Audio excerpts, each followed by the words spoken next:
This is what we're talking about in marketing. We're talking about briefings, campaigns, positionings. It's military slang. When you read the description of the archetypes the first time, you say, this is like, it's amazing. Someone wrote your life. You're saying meaning and then identity, everything is built on top of that I am. Crisis is another word for chance. What makes this age so interesting is that you could see where you're coming from and you could also see the end. Healing is always winning. Hello and welcome to another episode of the Awareness Club Talks. And today we have a very special episode in which I'm having here with me Kim Birtel. He is a mentor for individuals, brands and corporations, and his work over the past 20 years has impacted both economics with the brands and both the personal developments with individuals. We would have quite a journey today into diving into topics that touches identity, meaning, and much more.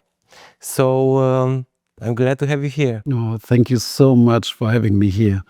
I'm very blessed and I'm so happy to talk with you about topics I'm so interested in. Thank you so much. Let's speak a little bit about your work into understanding your environment and your way of thinking and how you are creating impact into the world.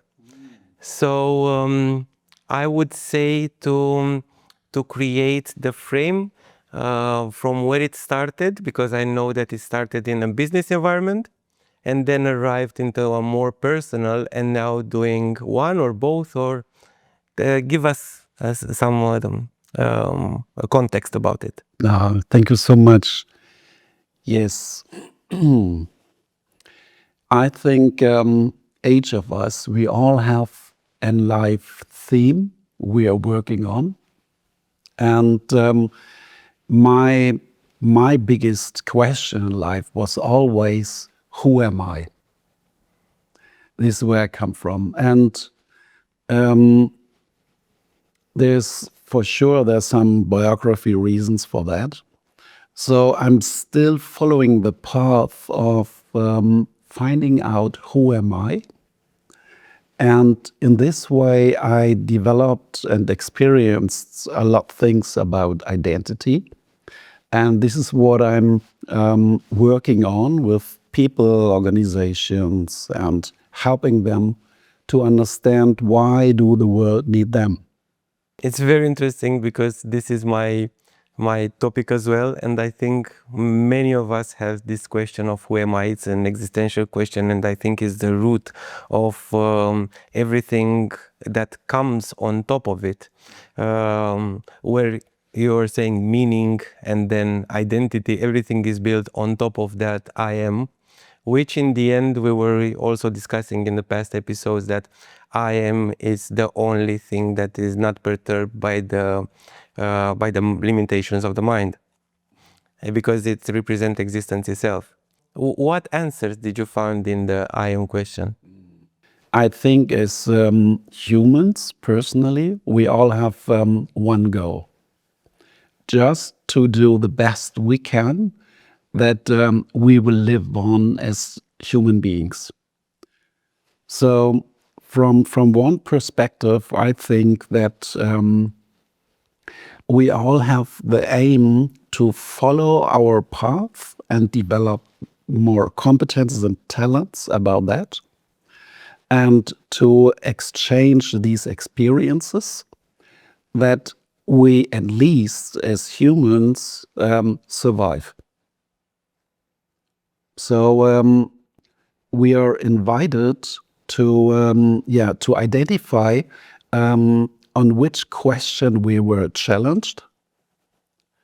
So this means a lot about looking back where we come from, and then just follow and this is what I call meaning, and follow the path of the meaning which is given to you in this life. Everything that you are saying also comes from a context or predispositions. We can say that there are predispositions while coming into life, and they are describing all these systems like astrology, human design, gene keys, and all these things. And then are the predispositions of the context where we are getting birth, in which family, in which culture, in which language, and so on. So these are something that we need to go back into understanding and discovering the oneself, or it's something just to dive deep, to understand, to heal, and then to move forward. I think there are two processes at the same time. So if you follow your path, it's also always a healing journey. And when you go your own way and you find something out which is maybe helpful for others, you are also in a kind of collective healing processes also. So you could not separate these processes from each other. And they both depending each other also. It always starts with one person, and this one person starts to a kind of infect the system we're living in, and this movement becomes very attractive to the system, because there is also, which it's a term I learned, there is a process mind behind every process, and also behind every collective processes. So, and from the perspective of the process mind is waiting for someone to start changing him or herself. And this has a huge impact for the whole system also. Okay. And this impact means also that some members of the system starts to fight you. It's a resistance of the system? Because it's a role which is necessary, asking the right questions. Okay. So in this, from the process mind perspective, you need these roles to help you in your personal process also. Okay. It's necessary. Okay, and how does this personal process works for the individual from a subjective point of view? Yeah, it usually works when you come to a life crisis. Okay. So I think we all learned, or I know that we all learned strategies to get along in our life. Just to find someone you're in love with or on a deeper relationship. You find environments where you love to work maybe and to exist. And then a crisis occurs. A crisis appears, and the crisis starts to challenge your strategies. And usually what we are doing is we intensify our strategy. You maybe know that you come to another country, you do not speak the language, and the taxi driver do not understand where you want to go. What you usually do, you start screaming at them, but they do not have a problem with their ears. They do not understand you. So this is what we basically do when we feel frustrated about our strategies not working to stay in our life we live and we love. And this is the moment of a crisis. And usually people are starting to invest more time, to bring more energy into their strategy, and fail. And at this moment, when you see your personal strategies are failing, you give up, and then new strategies arrive and appears. And that is the moment when you start searching for new answers in yourself. And this is the moment when you start challenging the whole system around you. Okay. Personally, I could say that I realized that when I was married, and my marriage came into a crisis. It didn't work out that well. And then I was deeply into my personal life crisis. And I started really doing everything to solve that. A couple therapy, more wisdom about relationships. I was so smart about relationships. But I couldn't solve my personal relationship issue. So I found a mentor, and we worked for 7 years together. Wow. And I found out that I needed this woman in my life to find out about my personal relationship issues with my mother. Yeah. So it's a common thing, I think sometimes, and I will never forget the moment, because I was quite sure I have some solid strategies for being in relationships. And I was on a sail trip with a friend, and in the north, in Sweden. It was autumn. It was rough, and I was standing there, was calling my wife, and then she said the sentence, "You never give me a backup." And that was the moment when I see my relationship strategy just falling down in small pieces. And I realized I've got no clue how to be in a relationship. Wow, beautiful. And and then I said to myself, okay, I'm a total beginner for relationships. And I will start with kindergarten, where you start. Just a beginner, you start. So I was, I think I was maybe 40, 45 or so.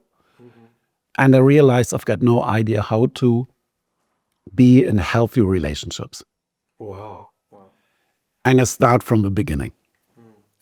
And that has, this process, my personal process, has a big impact on the whole social system. I would say at least I lost 70% of all my friends. Yeah. Because they were used to another Kim. Yeah. But I wasn't that Kim anymore. Yeah. Yeah.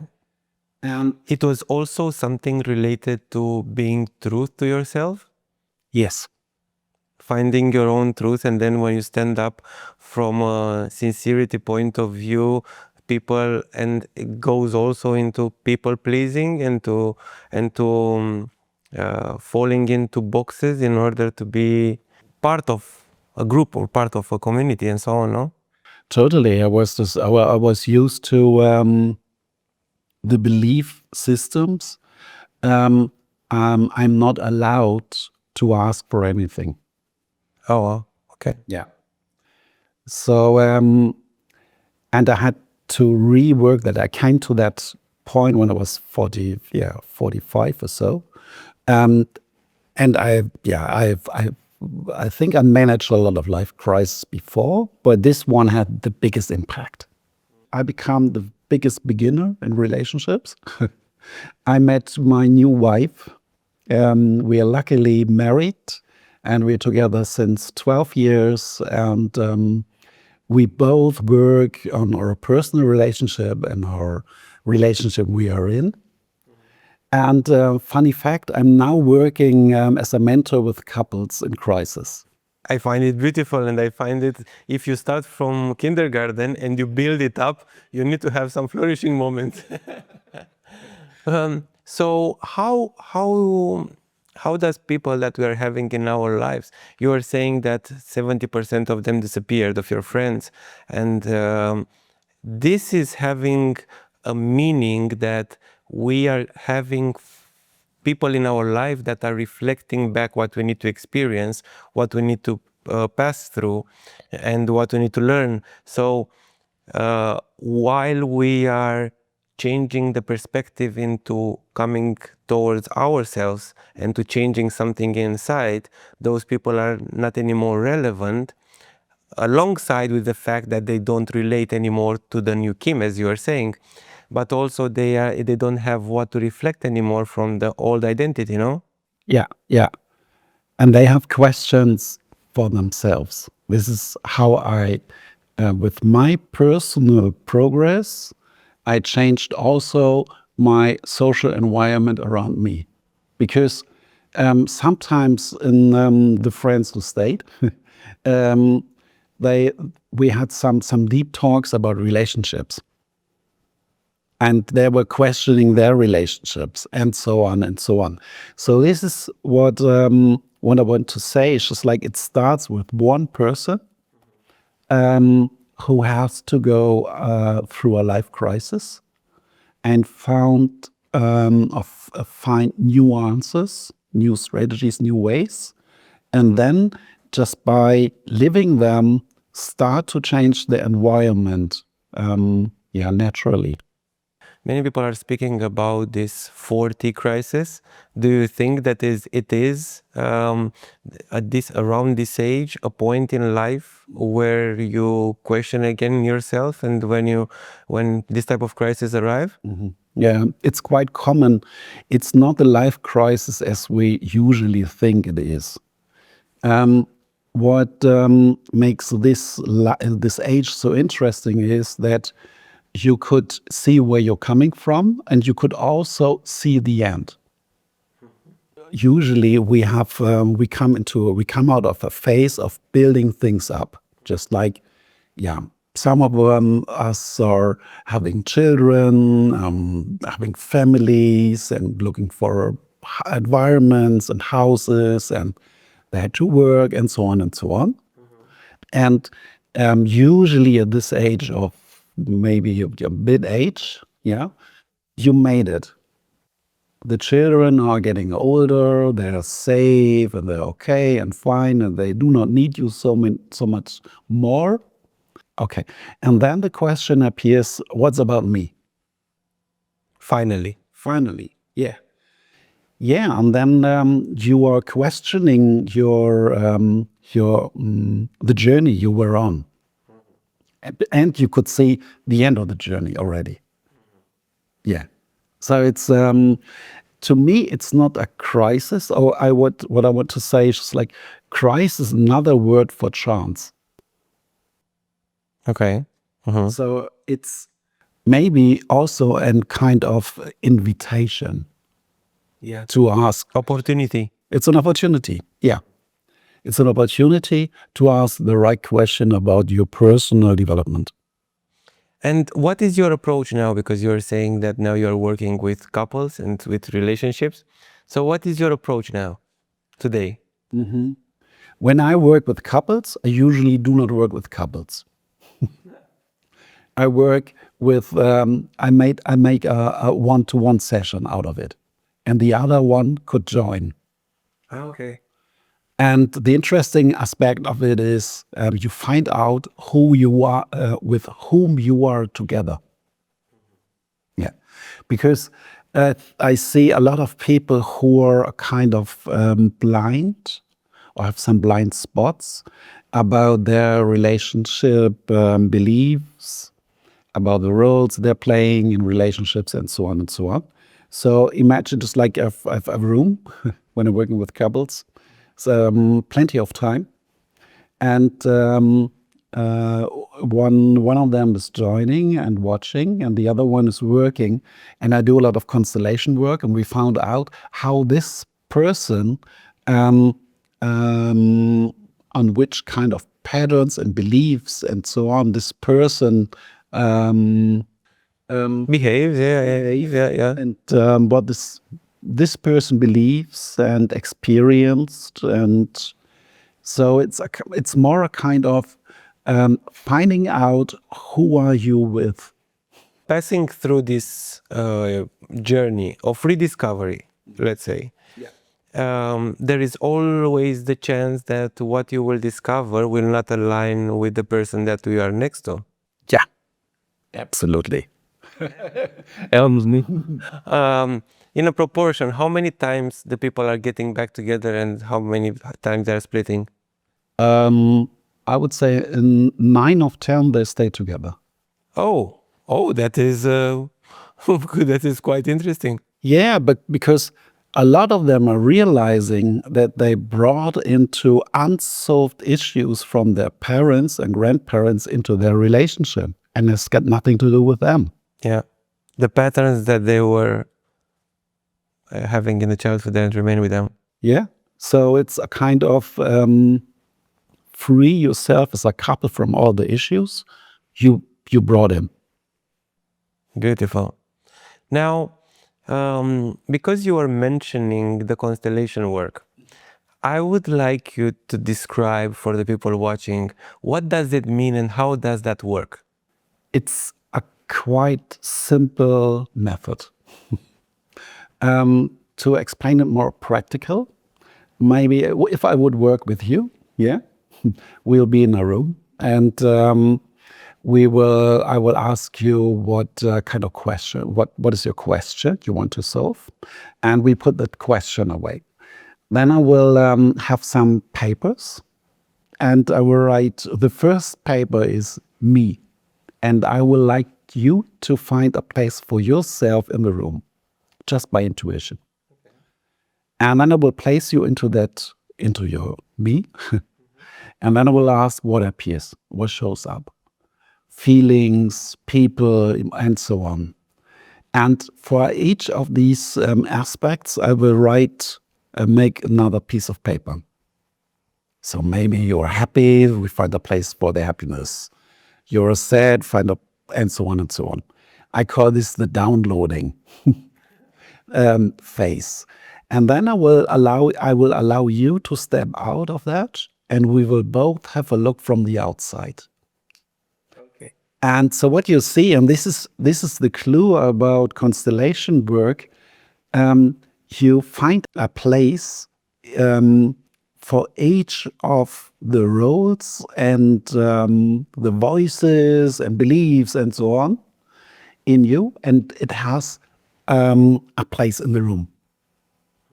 So you see yourself, your inner self from the outside. And then we start to find patterns. That looks like? Patterns is always just like there are some beliefs. Sometimes, for example, I see I do not deserve happiness.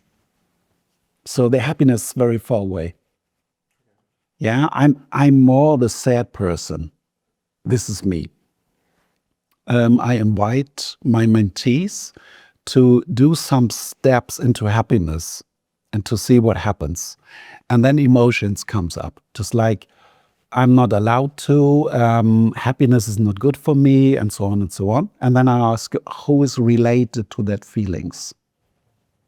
And maybe sometimes some parent shows up or whoever. So what's constellation work is all about? It's a natural, very natural process of all the roles who are in us. Yeah. And when they have a place, yeah, and you could let them speak up, you find inner truth about these roles. And then you could identify which of these parts do not belong to you and which not. Maybe your beliefs is you are having attached yourself that the happiness is somewhere outside, but it doesn't necessarily belong to a different person. So you don't need to give it back, you just need to reposition yourself. How do you do that? Possible, yeah. You can do that as well, Yeah. because you're observing it from the exterior, you see. Yes, sure. Yeah. Okay. Yeah. It gives you the possibility to rearrange the whole system. And I'm always trying. This is the clue about doing, I think, proper constellation work is just like you try things out. So my mentees are always in the leading position. They lead me in the process. Okay. Okay. And I'm testing. I'm testing always. And how many sessions do one need to make a significant change? One. One per question? I'm doing my sessions are usually, when I work one-to-one, 3 hours. And this is mostly already life-changing. Beautiful. What was the most interesting thing that you discovered over you said that maybe you did more than 1,000 sessions? Healing is always winning. This is so astonishing. And what I found also out is that these healing aspects in us are in each of us. It is so easy to, from my point, to step with my mentees into these aspects of healing. And it's easy.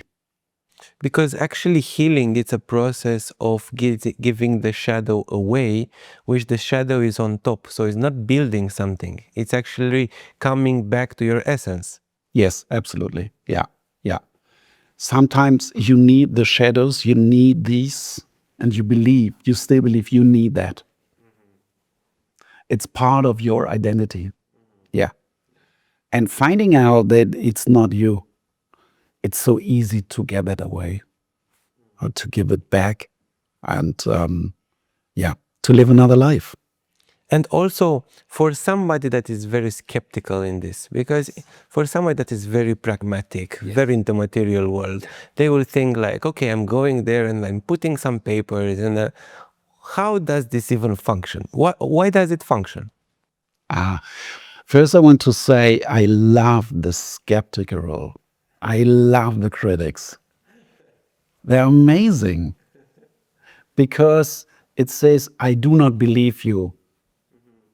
Love it. No one should believe me.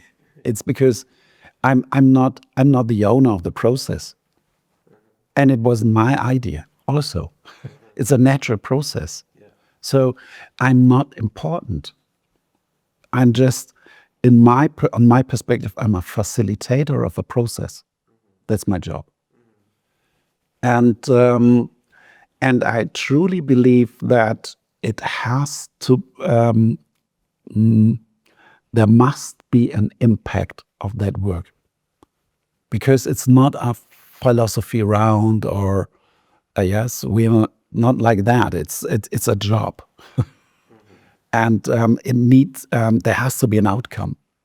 But it is working because of touching the subconsciousness, and touching that whole thing that we never operate, and it works in the background, and it has much more impact than the conscious mind. And we have these tools into tapping into that, where everything is stored. Yeah. I was very curious about where we come from and how we change as humans. And we as humans, we have already 4 million years with our ancestors living on that planet. And our subconsciousness has a very, this is a truly proved survival system. And what we are calling the consciousness, where our logic is based, it's only 200 to maybe 400,000 years old. So it's quite new. And it's very good to have it. I love logic. It's a resource. And what we are starting, and this is only 30,000 years ago, we are starting to settle down. And it's also very new to us. And we create a cultural environment which is also very new to us. But the 4 million years experience is still in us. And it sometimes lead us in complicated situation. For example, our history is a history of nomads. We are used to walk, as nomads, and in herds, in groups. And as nomads, we are not used to possess so many things because we have to carry everything with us.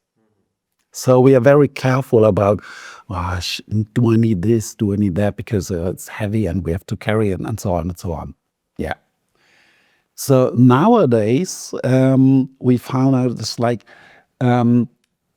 we miss possession, to possess things for 4 million years. So now we have it, but we do not know how to enjoy them so much. Because I know a lot of people who know just like, okay, they have a cellar, their boxes in there, and this is we carrying everything from from right to the left and back and so on. It's just like it's a trouble. It occupies some space in our brain, and also I looked into myself when I was trying minimalism and trying to do it, to apply it in my house and in my things and in my wardrobe and so on. So doing that, you feel more free. You liberate yourself. It's like you are taking out things from your space that are becoming heavier at one point. It is a psychological connotation. Yeah, absolutely. Just like I would say, the part of you who is 4 million years old, they do not like. They're interested about possessing so many things. It's cool. It's new, but this part of you is in trouble with that because it's too much. And there's another part in you who is your cultural identity also, which says, when I want to become a loved member of the society, I need things. And now the new luxury is to say, okay, I do not need anything. Yes. The ultimate luxury. Yeah, but it's it's a very elite thing. Yeah, I think it also matters the background and how things, for example, you were saying this connotation with the ancestors and where we're coming from, but also more close to us. For example, I'm coming from Romania, and in Romania we stopped communism in '89. And also our parents and grandparents are living in an era where you don't have stuff. So then, when you have stuff, you're accumulating. Yeah, and please enjoy it. Yes. Let's go to your life, work, passion, meaning. What is the meaning of this existence of humans? Survival. Survival. Yeah, we have to survive. And this is a mechanism, no? Like any other organism. The first one is survival and then reproduction. yeah, it's part of the survival system. Yeah. And to celebrate the moments of enjoying life and being alive. And not every day, not every moment. But find some spots, some precious moments where you say, now I'm enjoying life, and then celebrate it. You're saying now about discovering beauty in life. Yes. Yeah. Because in these moments, you are very deeply related to everything. It's the delight moments. When, for example, just like the opposite is when you suffer and you grieve, you are separating yourself. Yes. Yeah. And we all have moments and phases where we're doing that. It's quite normal. So the moments when you are so excited about life, you're doing this. You open up and you are completely related to an environment, to a person, to whatever, to the thing you're doing. And appreciate and celebrate that moment. Yeah. Because then you experience how it is of being alive. The famous myth professional Joseph Campbell once said, "We are more. It's not so interesting about finding out what is the meaning of life. Find more out about how is it to be alive. Yeah, enjoy it, being alive." And then if we put these terms together, identity and meaning, Yeah. how this correlation about how we find meaning in our life, and with that meaning we reconstruct and redefine our identity. Yeah, yeah. We all need a meaning in life. A senseless life is just like it couldn't work. So there are several aspects of meaning in life, and find find a meaning in life which works practically for you very good. And I know that there is a meaning in life for each of us. And the meaning of life is for me to identify your life theme or life issue, work on it, and become better on that. So, for example, for me, I was challenged in my personal identity. I do not know much about my mother, and I've got no knowledge about my father. And I was raised with wonderful grandparents. But the question was always, who am I? And so this became my life theme. This is what I should work on. And finding that out, this is like, for me, I was it gave me sense of my life. That was my meaning. I could say to myself, it's the meaning of my life to find more out about identity, because there's an egoistic aspect in it, and then share your experience with a lot of people. And then you took it from your point of view and then expanded to do it with others as well. Yes. So I'm just doing what I love to do. But what you're saying now, it's a very beautiful storytelling which comes naturally and intuitively in different crises and life stages and so on, from childhood that you're saying that you're living with your grandparents towards your crisis. I was now thinking that this comes in contrast with the other side of your approach, which is very structural on archetypes. Yeah. I think archetypes are not so striking. Okay, there's a system, I would say. Yeah. This is what I learned. It comes from my professional work when I worked for the marketing industry. I was introduced into the concept of archetypes, and I was suddenly into it. And I think I try to find out more about archetypes for the last 20 years. And so archetypes so interesting to me because it gives the meaning of life an explanation. Imagine we have 4 questions in life as a human, but also as the human mankind. These 4 questions are challenging our survival. And should I explain a little bit more? Yeah. Okay. The first question where we have to find an answer for is, who am I? This is all the aspect of me, my identity. We need answers for the question of how to be in a relationship. As hurt beings, we need that.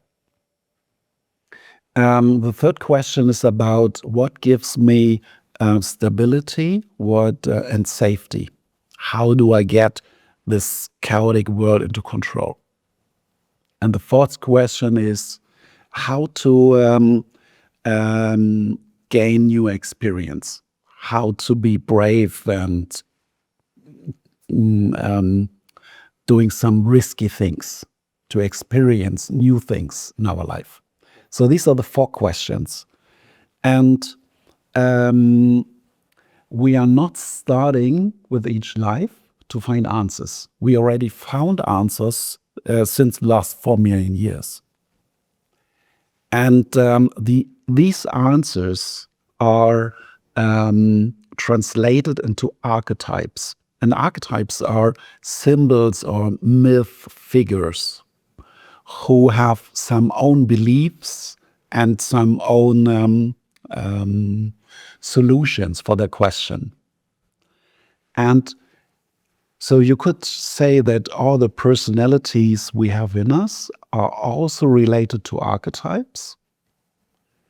And if you find out your life is or your life theme, you find also the archetypes in the background who are supporting you. When passing through a life crisis and redefining the identity, these archetypes are changing? They are still, they were already there, always. But they are more, some are more pregnant? Yes, they're changing on your way. So there are many models of archetypes. Just like to introduce a simple model, there are 3 archetypes behind my life. So when you are challenged on the question of who am I, the first archetype is the innocent. And the innocent is very naive, very creative, always looks for harmony, avoiding conflicts, and believes that we are all friends and living in a wonderful world, and so on and so on. I recognize that one. Yeah. It's also a psychological reaction of there's no one behind you. And it makes totally sense to say, okay, we can all be friends. Yeah. Because there's no backup.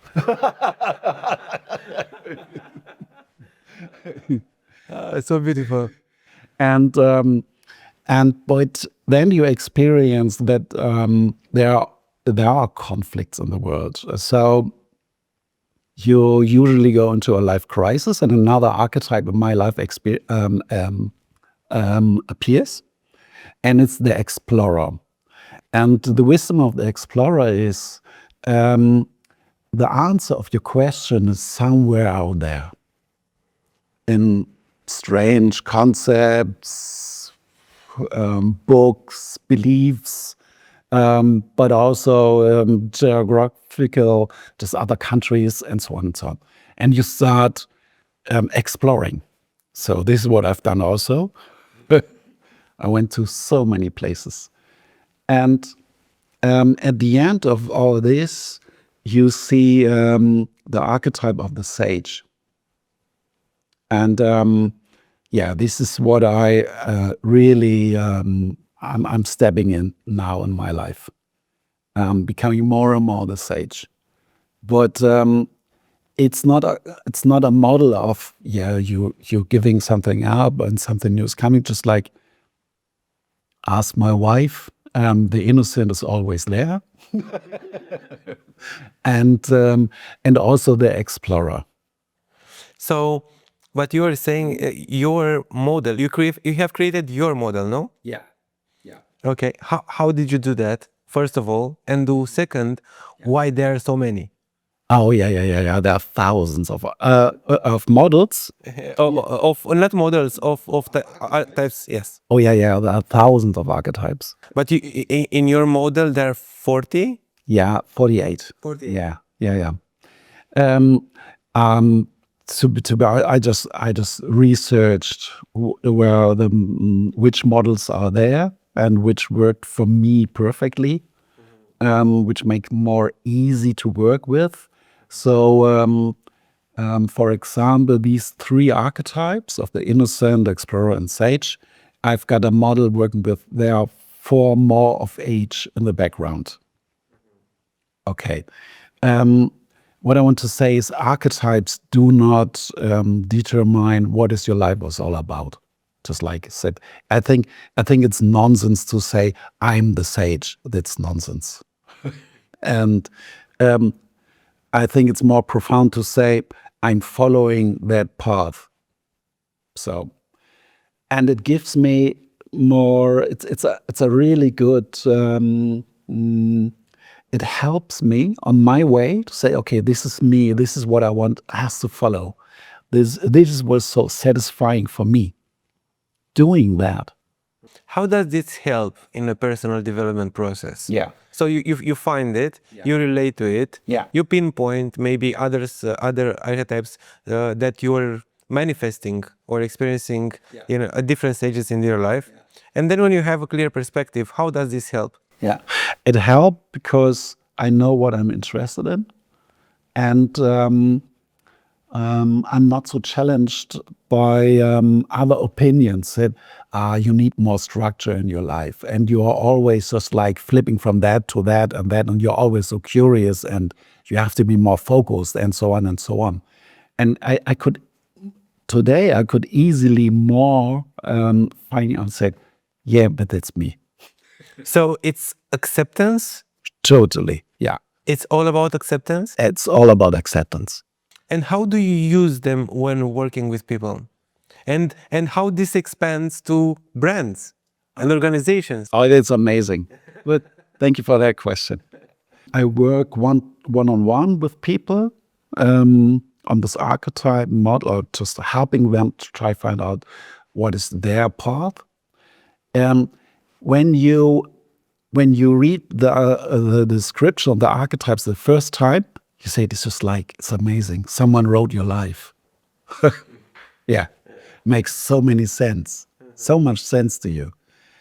And in a business context, each brand, each company has a founder. And this founder has also an archetype in the background. When you could identify this archetype, you could let the whole company and the brand run by that archetype. Archetype of the founder? Yeah. So the one that has a vision. Because the vision is rooted in the archetype. Yeah, also. Yeah. Yes. Yeah, no, you're right.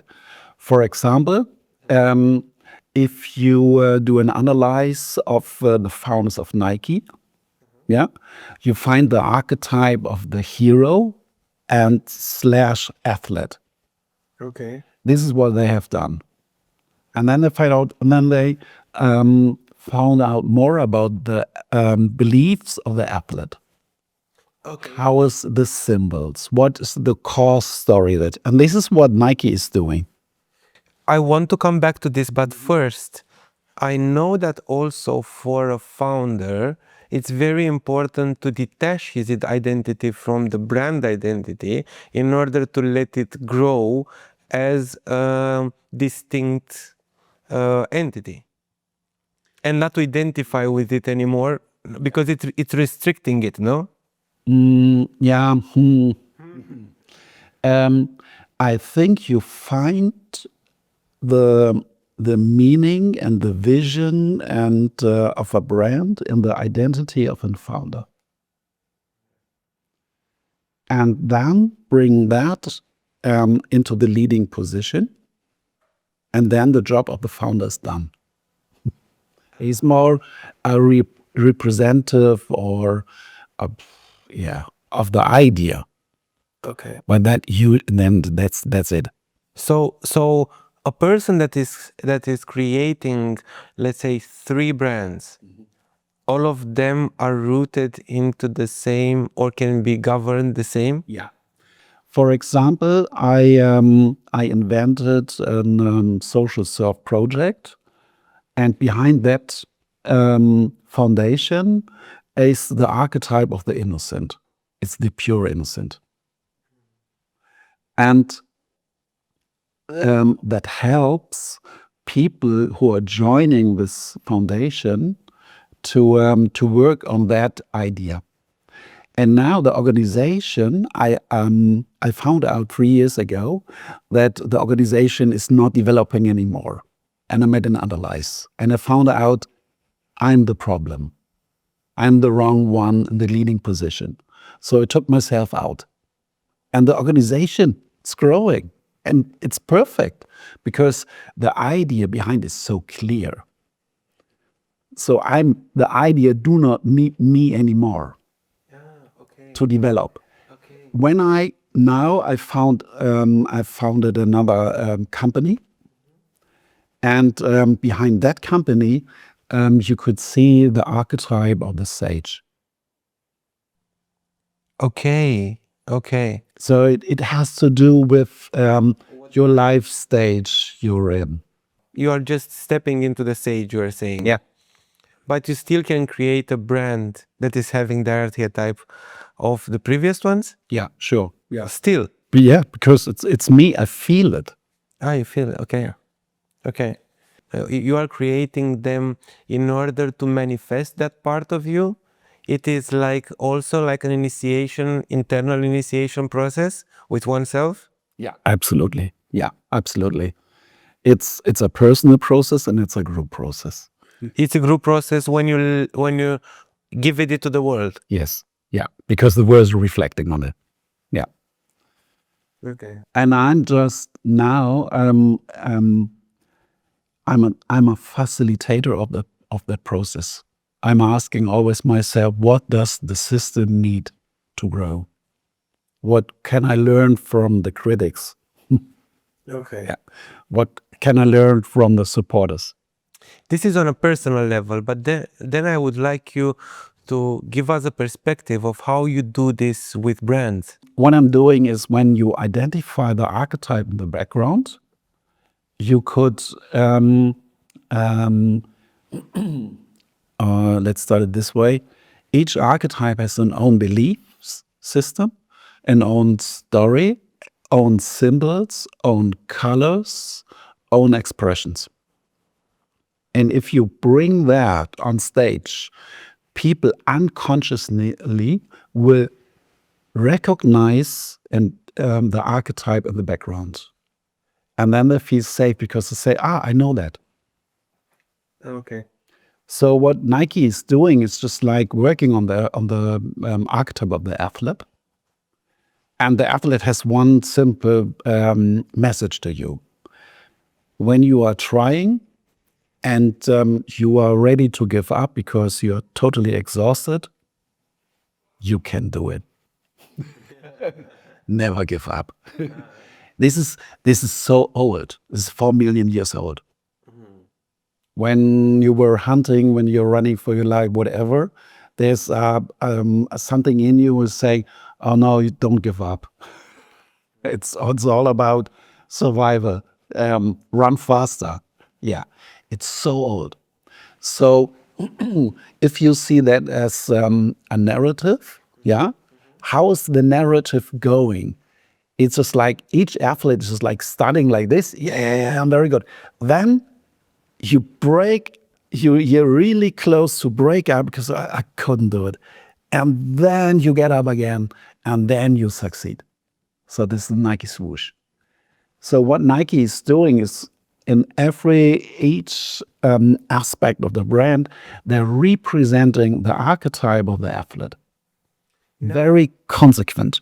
This sends me back to a very interesting and powerful brand course in which they were describing that in order to be consistent and to not deviate with your brand in terms of when you want to expand into more services, into more products that are not aligned with your essence, and your message becomes diluted and the whole brand becomes diluted, in order not to deviate, you need to associate the brand and everything inside with the peak emotion that the consumer is having while utilizing the brand.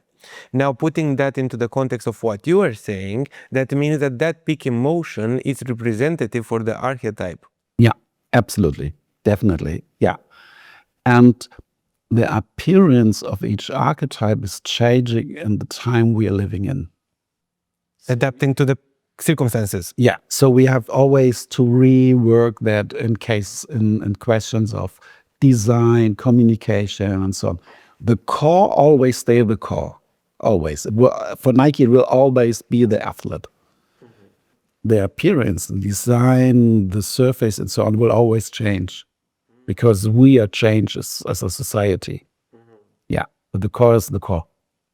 But that core remains when you are speaking, because you say that you maintain the associated colors and the associated emotion and the associated, so that is never changing, and that people are recognizing because they were recognizing in, let's say, past lives. Yeah, absolutely. Yeah.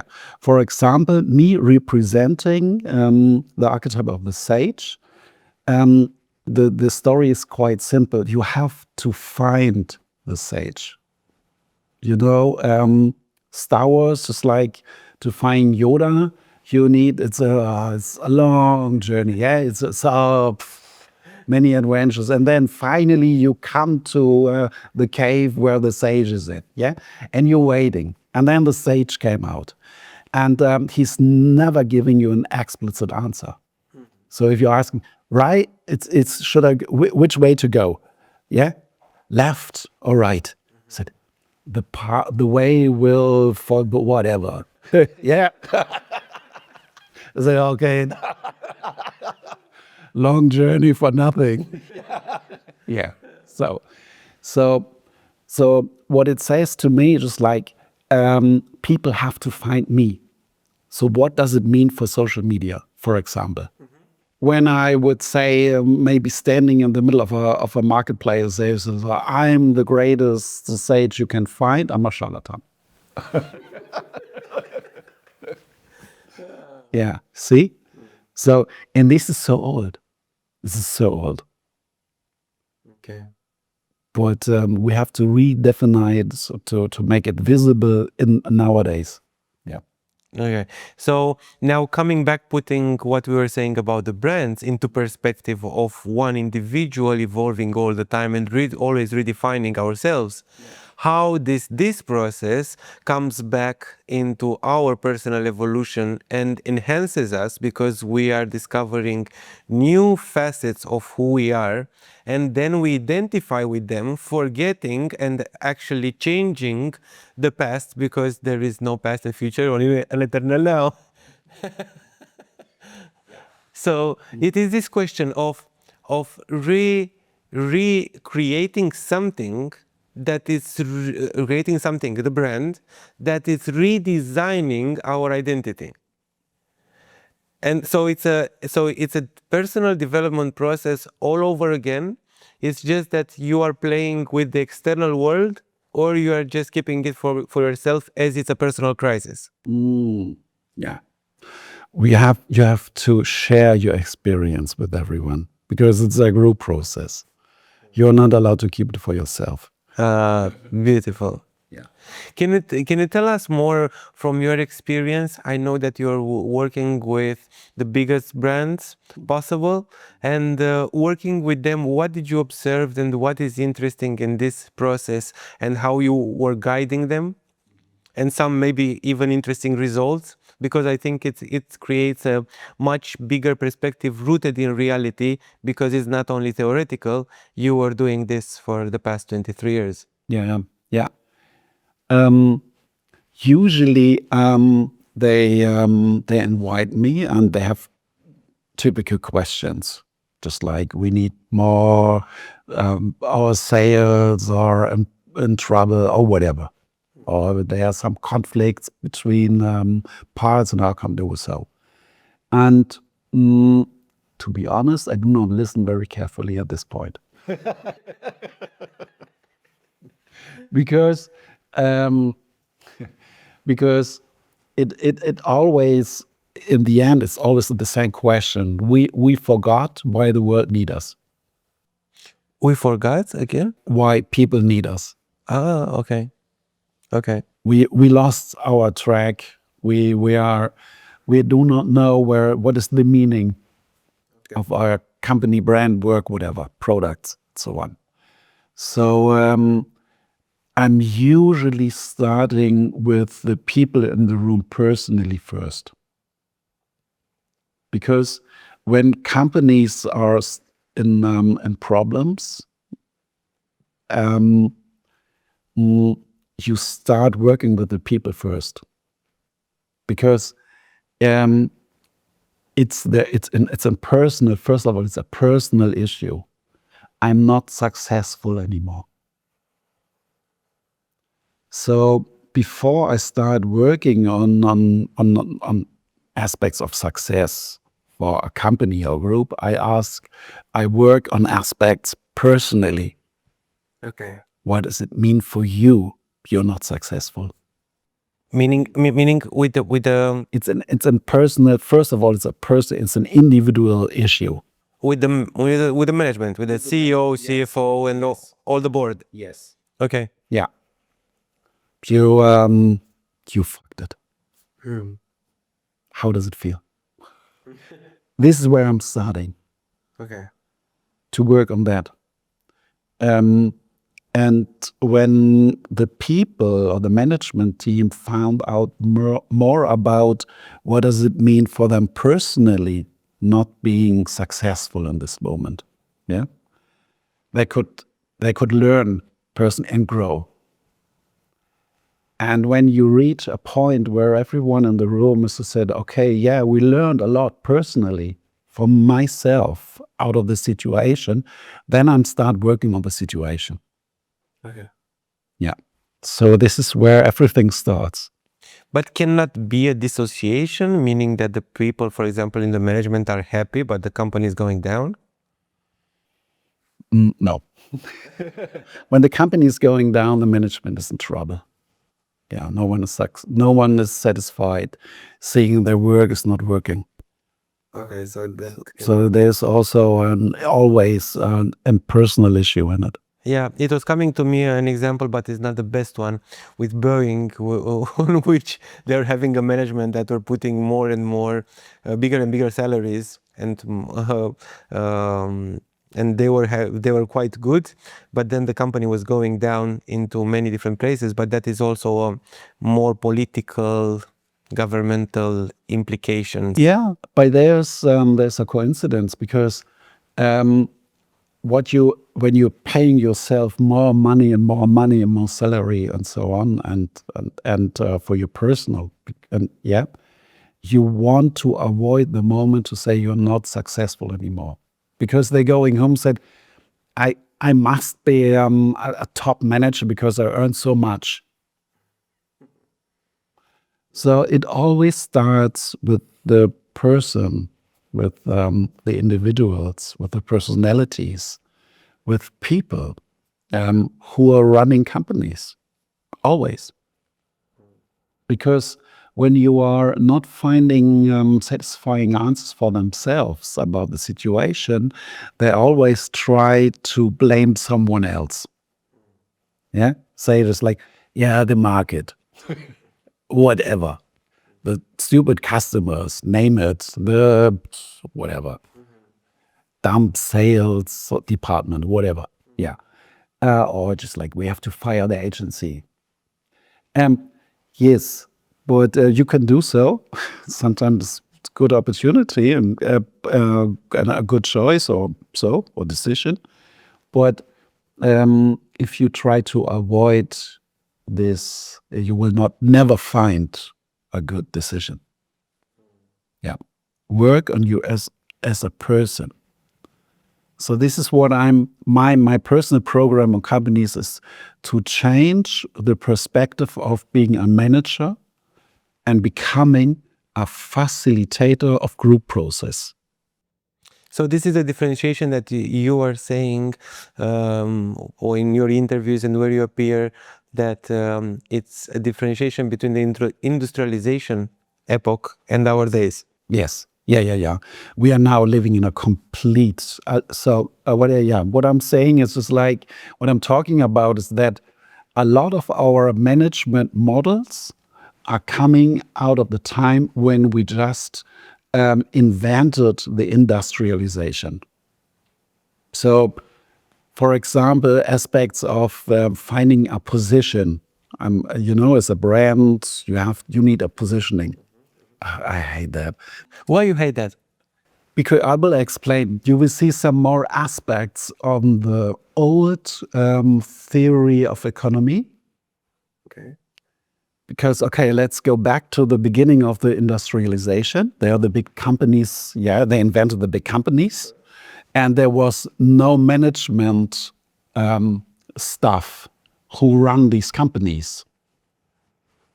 So responsible for these new staff members were the universities to educate these future management. And the university at this time has got, they were looking for theories, and there were no theories for economy at this time. So what they've done is said just like, wait, I think economy is a different kind of warfare. So what they took were 2,000 years of military strategy and theory and transferred that to economy. So if you ever wondered why there are so many officers in the top management team, it's come from this point. This is why we're talking about, in marketing, we're talking about briefings, campaigns, positionings. It's military slang. So the military theory, which they took and transferred it into economy. Oh, wow. And that was reliable until... And that worked. It worked, this is what I'm saying. Perfectly. It worked till the invention of the internet. Okay, why is that? Because the old military theories and strategies are on a very hierarchically, based on a very hierarchically organization. Yeah. Yeah. Now the internet just destroyed that. Yeah. Because it's a network. Yeah. Decentralization. Yes. Decentralization. So this network culture doesn't fit into the old military style. It's happening also now with the finance, with the crypto and everything else. Absolutely. That's it. With the AI even more. That will be the next accelerator for big changes. Yeah. So coming back, what is working now? Because we were saying what is not working and why. What is working now? Yeah. Make sure that train your skills in moderating of conflicts. And train your skills in moderating group processes or facilitating group process. Because what you need is, in the future, you need very diverse teams. And the problem about diverse teams is that they have to work together. So becoming a facilitator means you are creating a space where people safely could work together. And to work safely together means you are able to go into conflicts. Because in conflict situation, you're proving your trust. Without them, you don't. Yes. It's on a belief aspect. Yes. And then that is what it means, just like creating a space where you could go into conflicts without dealing with guilt and shame. Because if I quote from you, it's more important how people argue than equilibrium. Yes, absolutely. Yeah. But this is when we are speaking about brand or organization that is already big and operating. But if you are speaking about somebody that is creating now a brand, how is a healthy vision into creating that? Mm-hmm. Trust the process. And to trust the process means that you work constantly on your own inner processes. And to be aware of them. And be aware of them, yeah. because this training is you just, for example, I founded a new company last year, and I needed 1 year to find out why the world needs this company. I was totally clear when I founded it. I said, okay, that's it's so convincing, yeah. And then I reworked everything and reworked because I was learning. I was just like, it's far too complicated. No one understands this, and so on. And I was confused. And I enjoyed it.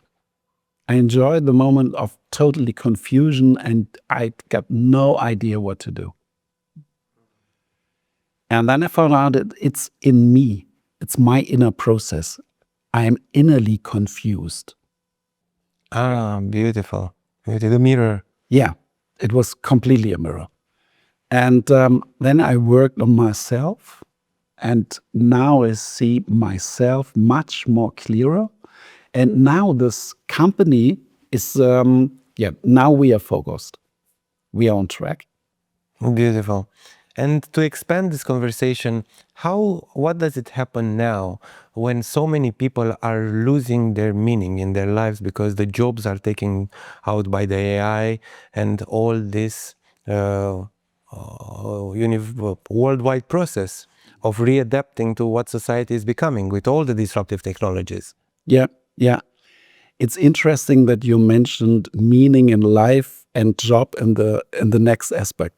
Because most of the people are relating or are describing themselves through what they do. That's it. Yeah, that is a role.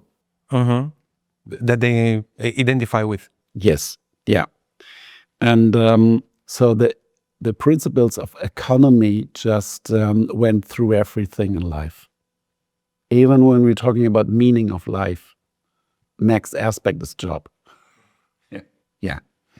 And this is the big revolution, because there will in future not enough jobs, because we now see how especially new technologies like AI will transform the job markets massively.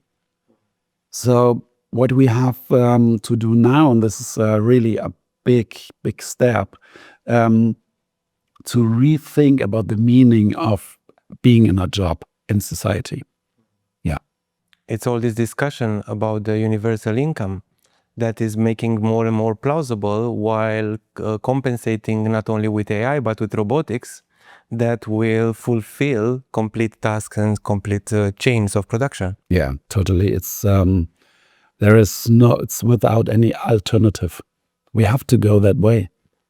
On the other hand, it's a good thing that it guides us to go inside, because it's the only thing that remains when everything crumbles outside.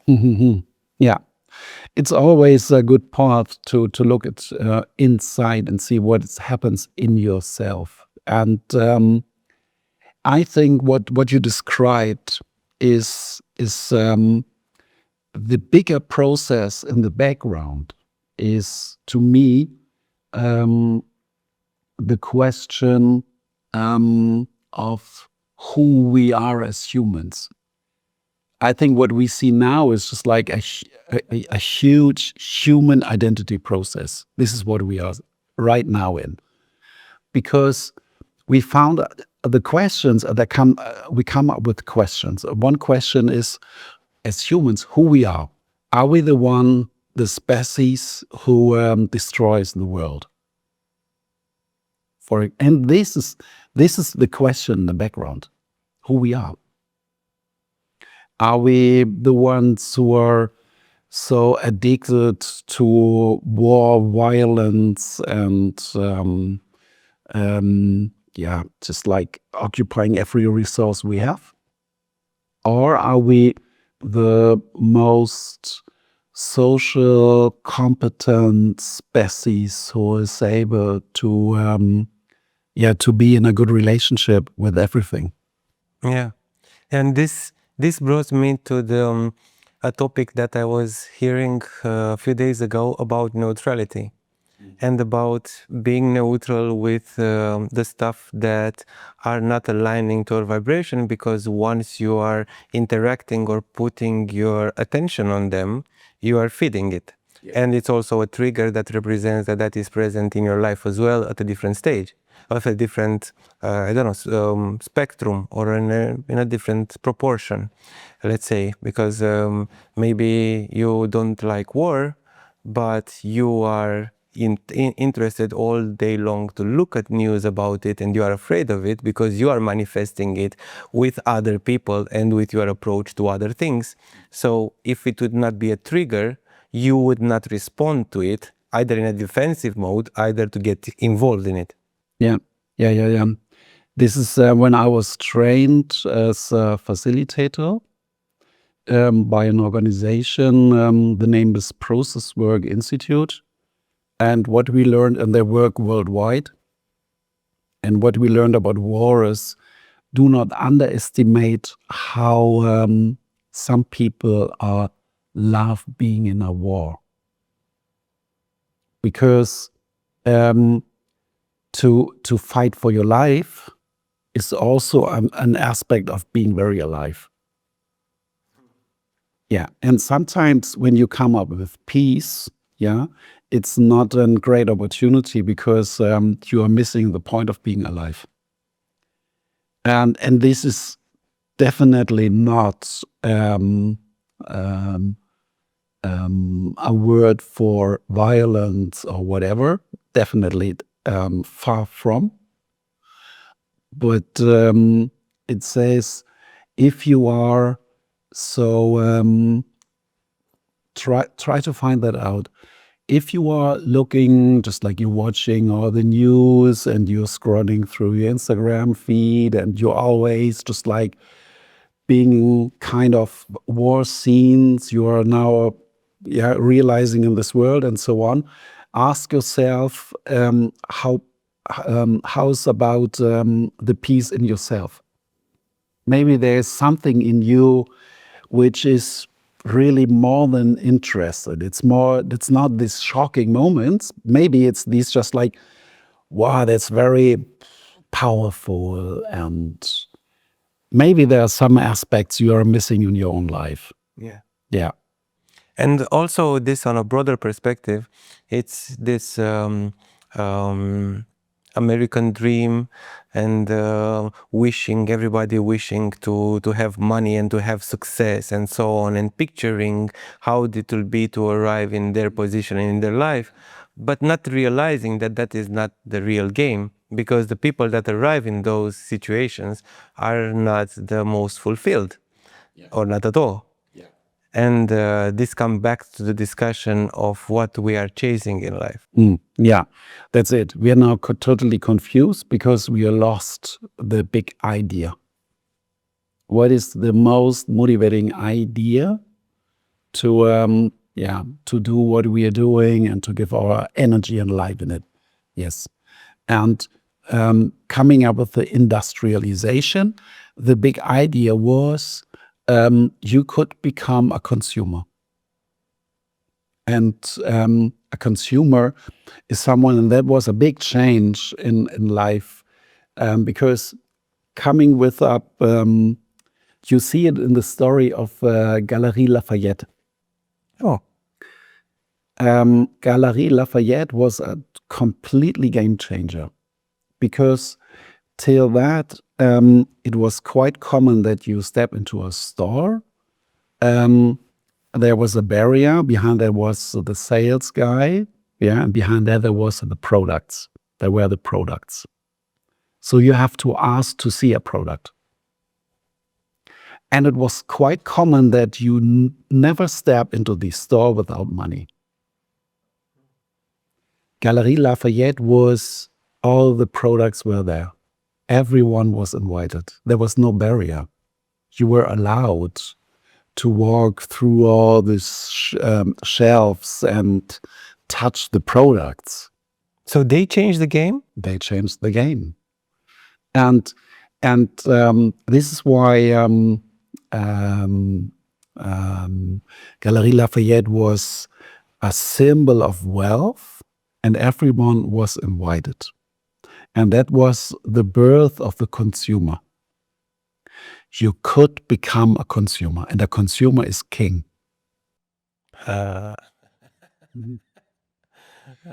And this idea of becoming a consumer was necessary because you need people in the fabrics to do a very monotone work. Yeah. And our brain hates that. So if I would play maybe your favorite song 100 times, I say, oh, please, Kim. Yeah. The same with the food. Same, yes. So if I force you to do the same movement, yeah, for 10 hours a day, yeah, you need an idea, a strong idea, to let you do that. Because usually after 1 hour you say, okay, fuck that shit. I'm done. I've done. No, you are repressing that emotions and doing the work. And you do it because you could become a consumer. Wow. And that was a brilliant idea of industrialization and consuming and wealth. Yeah, you could buy a new television. So coming back to wealth now, because you were working with leaders and heads of companies, what do you see the most as a problem that they are having into being fulfilled when they have the position, they have the money, they have everything they need? What's the problem? First of all, the problem is that they were trained in the belief they are leaders. And the role of a leader is, as a leader, you know where to go. And we don't know, when you don't know, there's a problem. There's a problem. Yeah. Yeah. So the first thing you're doing as a leader, and you really do not know where to go. Yeah. You first of all, you try to blame others. The second one is just like you need consultants. And then you need rituals. And yeah.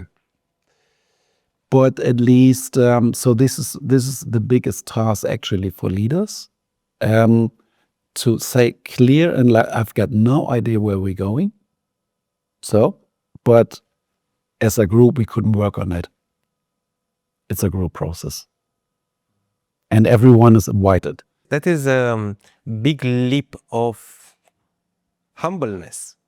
That's it. And to be a leader and to be humble, it's not really common. Read the story of Jesus again. No. From values points of view, for sure. I'm just saying how it is perceived in our days. Because a leader, how it is perceived in our days, is somebody strong, firm, precise, and which doesn't have time. Yeah, sure, absolutely, yeah. So yeah, this is where we all are suffering from patriarchal systems. That's it. It's pure testosterone. It's very male orientated, and this is the crisis. So, are we passing with all this infuse of spirituality that started in the spiritual world? They are saying that there was these waves in 1987, in 2012. Are we going towards matriarchy? Hopefully not. We are finally getting to a balance between the two? Yeah, that's it. Are we? Yeah.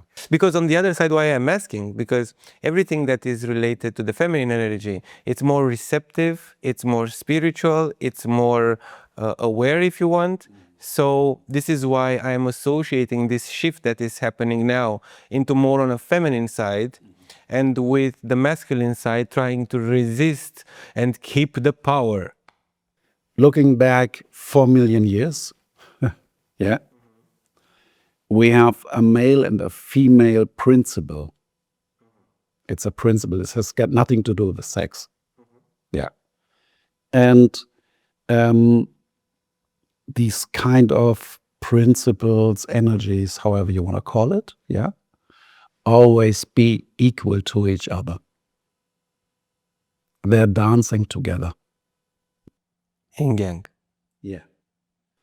And for some strange reasons, someone believed this one principle is more valued and more dominant than the other.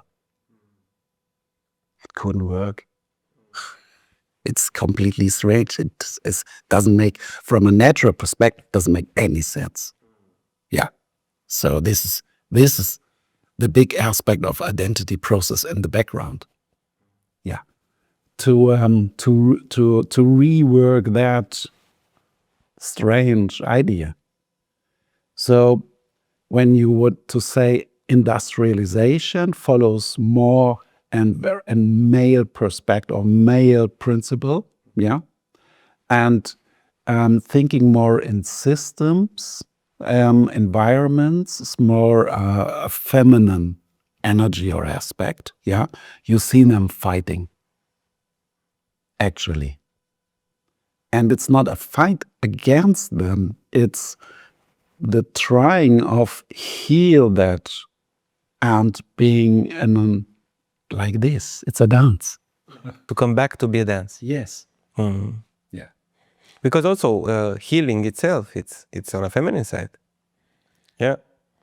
And on the other side, we have all this feminism movement, which is not necessarily representative for what the energy represents.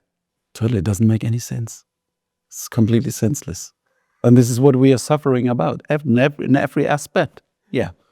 So even strong male leaders who believe in old concepts of being a male leader are suffering because they couldn't even ask for help in a way. Yeah.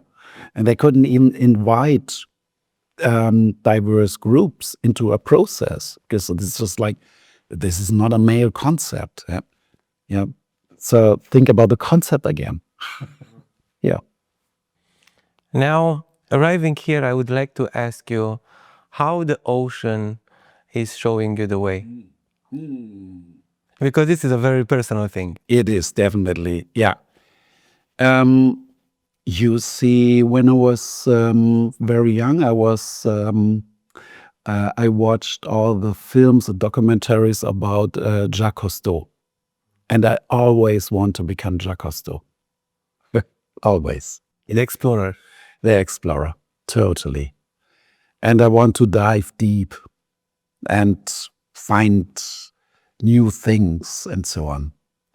In this way, I feel today, nowadays, like Jacques Cousteau. I'm diving deep in different oceans. And when I was very young, I was 9 or so. I first met the Atlantic Ocean, and I was in love, shocked. I was in that moment. I was in love. They couldn't get me out of there, and then I become a windsurfer and met this windsurf gang, and we went to everywhere. And to me, it was a new freedom. And I felt so well with, there's nothing, just like, and I be a part of it. And then I become a surfer. And being in the ocean is just like, I'm relaxing totally. Because when you're a surfer, you have to focus on your environment and yourself. No, there's no space for thoughts. Yeah. And then become very playful. So I believe that it's not a belief, I know it. It's what you learn is just like what you feel with your body is being in a system with strong forces and try to make the best out of it. Yeah, describes life. And also the water, the crystallization of water. Yeah, yeah. When I'm working with leaders and groups, I always try to bring it to bring up an image of that. Said, okay, how is the wave? Are we going against the waves? Are we going with the waves? Is it our wave? Is it too high? Is it too small? Where are we in that? Where's our position? Are we playful? Are we still standing on the beach and being frightened? Or where are we? Yeah. Now I would like, because we arrived to surfing, I would like you to speak about the club that you're creating. Yeah. And more important, into how did you manage to find ways into bringing awareness and even, for example, meditation to the kids that are inside into a playful way, because this might be a way for others as an inspiration into how to bring good practices to kids. Yeah, yeah. I was the daily dad for my daughter. So I quit my job and become a freelancer, so I had more time. And my poor daughter, I didn't want a princess. So that was my ego thing. I wanted a fighter. So I brought her to the Kung Fu school with 4 years. And she hates it, by the way. Not every time.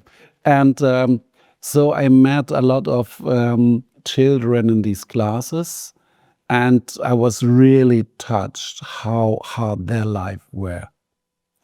And I thought by myself, someone has to care about these kids. It's possible to let it this way. And it reminds me of myself when I was a teenager. My life was a mess, and my I would say rescue team was the windsurf gang I met, and they took me to the beaches of the world. So, and then was quite clear for me, for these children, surfing is the other side of the planet. And then I decided, okay, I will invite them, all of them. And I took some money. I quit the family holiday, took the money and rented a house in Denmark, a huge house. I informed all my friends that, are we going with children for 2 weeks to Denmark in a surf camp? And then we started. It was just like 13 kids at this Kung Fu school and 10 volunteers and no plan. We went to Denmark. And it was such an amazing time we had. The kids were so thankful, and it was a delight for us. And I already were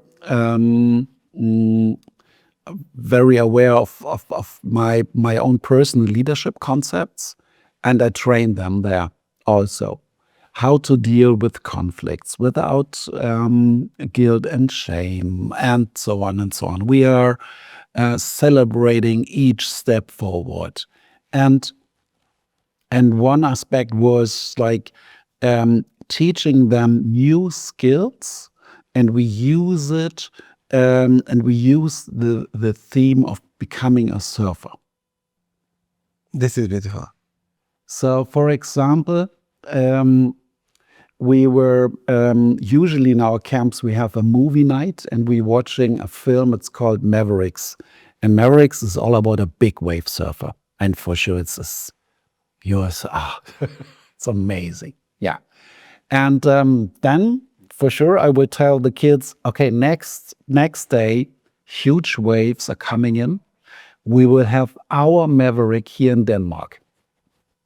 I was a little bit scared. And who wants to learn the technique, how big wave surfers survive when they fall from the board? And everyone is in. I said, okay, it's called meditation. And then I'm teaching meditation, and then I explain them, you could use this technique whenever you are stressed. Maybe you are frightened because you didn't have done your homework or whatever, you have some examinations, whatever, or exams, and you could use it. And so this is, I learned that from Oliver Sacks. You may have heard of Oliver Sacks. He's a very famous psychologist, and he's always using, always looking for doors, which helps him to come up with what he wants to teach. So it's amazing. It's already now it's a huge organization. We're doing a lot of camps, and love it. Congrats. Congrats. You are doing this for kids. Yeah.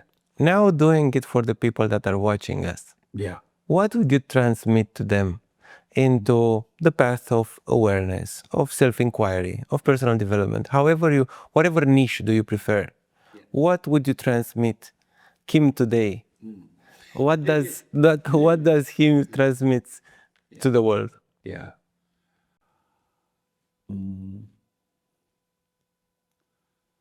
Believe for a moment that the bliss of life is already there.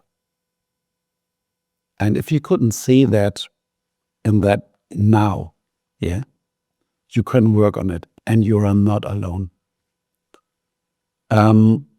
Step into the path of healing, whatever that means for you personally, and ask for support. And in the moment you feel the energy of life coming back into you, you will see how your personal environment will change, your social environment. And we need that. Do you think once somebody is changing and he's seeing from a different point of view people around him, he should intervene, or he should just create the space? Create space. Never intervene. Nah. Create space. Yeah. And with their own frequency, they are touching indirectly. Yeah. Yeah. Kim, it was a real pleasure. Thank you from the bottom of my heart for coming here, for offering me this opportunity to put you so many questions. And I feel that I'm enriched with a part of your wisdom. Thank you, and I'm hoping that you will come back. I will definitely. I want to thank you for your great attention and your great questions and awareness. And I want to thank you. I want to thank the whole Awareness Club for this great movement you're already starting. It's exciting. It's exciting. We are babies. We all start in the bed. Until next time, we hope that we like our conversation, and we invite you to subscribe, to like, to recommend us, or to even tell us how we can improve. Until next time, take care of yourself.